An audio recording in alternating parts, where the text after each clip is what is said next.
The Frank Beckmann Show, News Talk 760 WJR. So Paul Mitchell is running for Congress. We throw that out right up front. But he's also a man who led quite a charge last year.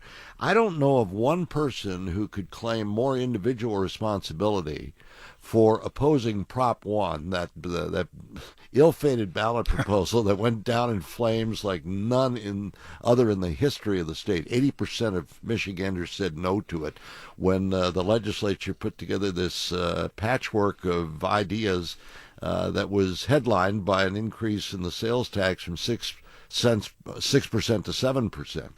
Well, now, after they got together and passed a roads deal, there's apparently work being done in our legislature in Lansing to once again go back to that idea of raising the sales tax. And I have not heard much about this, but Paul's keeping his finger on it even as he looks toward Washington. He's in studio with us again. Good to see you. Happy New Year. Happy New Year, Frank. Good to see you as well. So what's going on up there? I thought the roads deal was done. We were all set on raising license plate fees and the like, and we were not going to touch the sales tax. We were just going to raise the gasoline tax. Well, here we were all enjoying our holidays when suddenly we find this joint resolution. It's like Son of Proposal 1 Part 2 or something comes rolling out.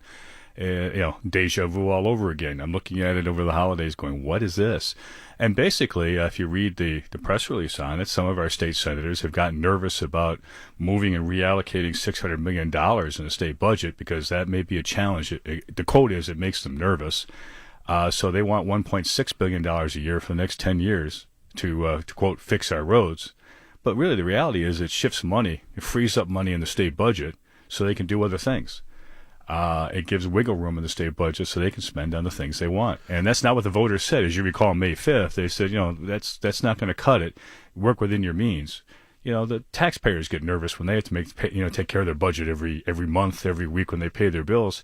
I'm sorry, they're a little uncomfortable, but the reality is live within your means. Well, and this is what they said they were going to do. This was part of the bargain that they cut, that they were going to find a way to make cuts in other areas of the budget. There was enough wiggle room in there that they could do that. They were comfortable at the time. What's happened in the interim here? Well, I think if you look at there's a state component of it and there's an overall national component. You see it going on the elections. I saw a poll over the holidays that 80% of the voters think there's a privileged government class, privileged elected class of people, and 75% of those think that the government pays no attention to their feelings on it. Well, this is a classic example of that, of leadership failing to reflect the will of the people. And you're seeing some backlash of that in terms of the national election process, and I think we're going to see it at the state level as well. So this proposal that's out there to go back to, it's called Joint Resolution M, and I think it started in the Senate, right? Yes, the Senate. Yep. It would propose a constitutional amendment to raise the state sales tax from 6% to 7%. What has to happen for that to pass?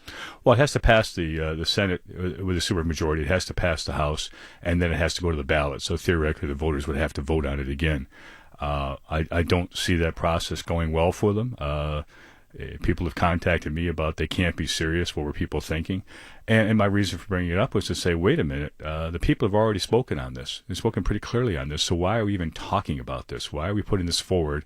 And let's be serious about things that are going to affect the well-being of the people in the state.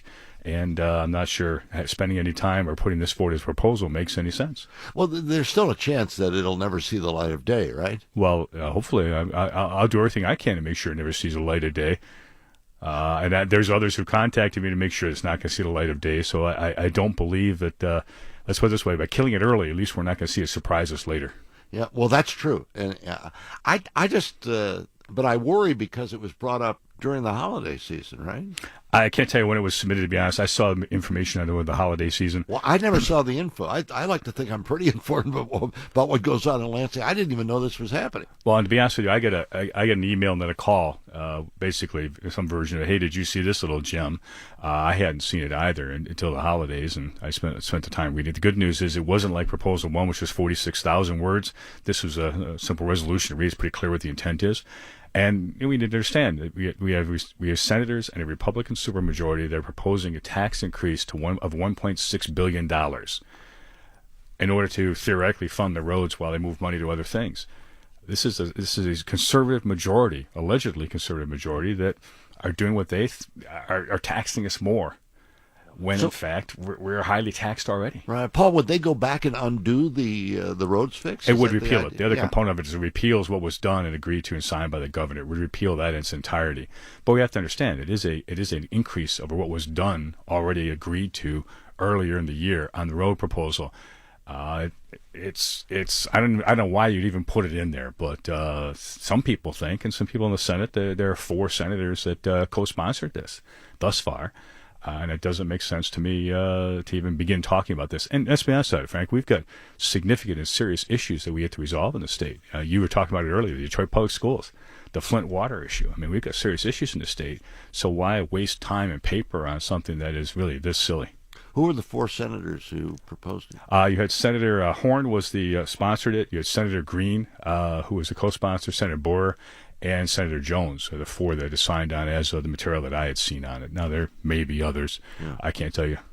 Well, we'll see what happens to it next. Would they have to repeal the road bill or the fix to the gasoline tax, etc.? Would they have to repeal that first, or would that go on the ballot as well? It goes on the ballot. It goes on as a package. It's all tied together. All right, that's what I wasn't sure of. All right, now, as I said earlier, you're running for Congress, and that's so true. I would think you'd be paying attention to what's going on in Washington as well.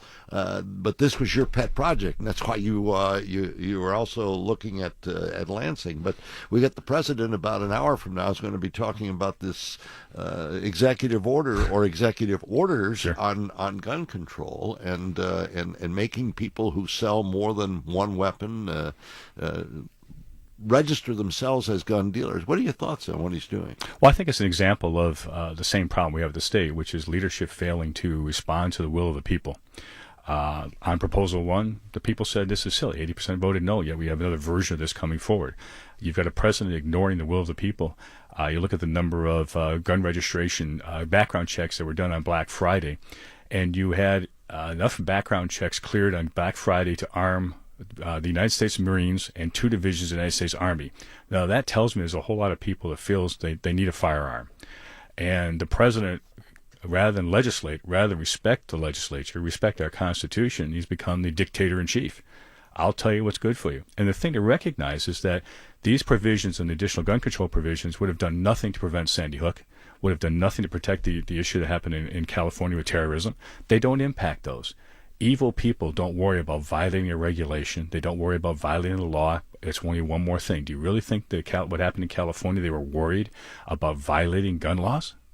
That was the least of their worries. My oldest son's a police officer, and I agree with him entirely that, you know what, the only thing that stops a bad guy with a gun is a good guy with a gun. I have a number of firearms, including a sidearm, and I believe that people should have the right to protect themselves and not have that right abridged by more and more regulation. If I sell a gun to my younger son, do I have to register? Am I subject to fines and $250,000 and potentially imprisonment because I sell him a gun? It could happen, right? Judge Andrew Napolitano was with us earlier, and I thought he made a great point. He says all of these mass shootings that we've seen, you know how they all ended? With somebody who fought back with a gun. That's right. That stops these gunmen. That's what stops them. I was out a couple of years ago hunting in Wyoming, and I was locking up my side trailer, putting a hitch lock on it, and the farmer, the rancher, was there. We're releasing some land. He looks at me and says, "Son, what are you doing?" I said, "Well, I'm locking it up so it's harder to steal." He taps his sidearm and says, "We don't have a problem with that out here." And you know what? He's right. He's absolutely right. Thanks for coming in. Happy New Year to you. Happy New Year. Thanks very much for having me. Thanks for bringing this to our attention, too. Well, have a good New Year, and we'll talk to you soon. All right, Paul Mitchell.